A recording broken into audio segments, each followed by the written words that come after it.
Hello everybody, welcome back to Jake in Japan. So, when you're studying a language, it's inevitable at some point you're going to screw up in some really awesome, horrible, funny way. So, I wanted to tell two stories today. The first one is my own story.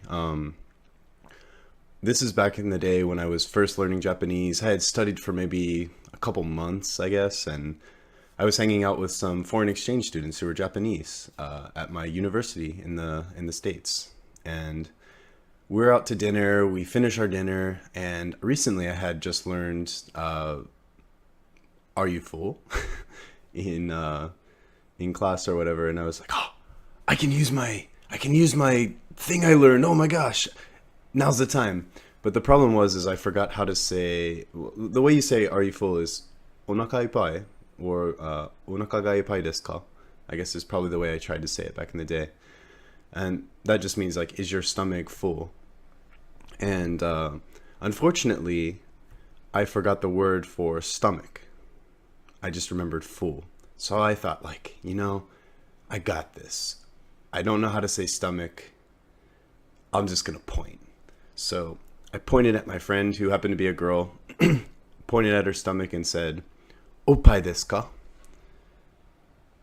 And oppai is not ippai. It does not mean full. It means boobs. So I basically said, like, "Are those boobs?" And my friend just looked at me like, "Eh? Like, what are you talking about, dude?" So my second story is actually not my story. It happened to someone else who went to Kansai with me. And basically, he liked some girl. It might have been his speaking partner. It might have been just some random chick he met in the lounge. But basically, he liked her. They'd been talking a lot. And he's like, "I'm going to ask this girl out." He decided he wanted to be polite when he asked her. And in Japanese, if you add an O to the beginning of certain words, they become more polite. You use it when you're talking to like someone who's your superior, or I guess like at work or something, or just when you want to be extra polite, like talking to a customer at the store or something. But for whatever reason, he decided, like, I'm going to be a gentleman and I'm going to use really nice words when I ask this girl if she wants to go on a date. So he goes to the girl, he asks her, like, "Hey, do you want to go on a date tonight?" He asks in Japanese, and the girl just looks at him like, and just like turns around and walks away. He's just like, what did I say? I'm like, why?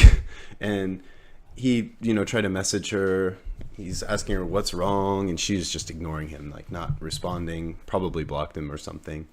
And he's sitting in the lounge just talking to his friends, at the school, like, "I don't know what I did, man. Like, I just asked her this. I was super polite about it. I don't know why she's not talking to me." And his friends were like, "Well, what did you say?" And he said, I said something like, "Konya onani o shimasu ka?" And he put an O in front of the nani, and nani means what. So he basically tried to make like one word more polite. But what he didn't know is by adding that O to the nani, he actually changed the word from what to masturbate. So he went up to the girl he liked and was like, "Are you gonna, tonight?" And she obviously was just like, "Why would you ask me that?" And decided to just stop talking to him, I guess. I don't know if he ever fixed the situation or what happened with that, but hopefully things worked out. So yeah, I just want to add a little side note to this. Don't be afraid to use words you don't know.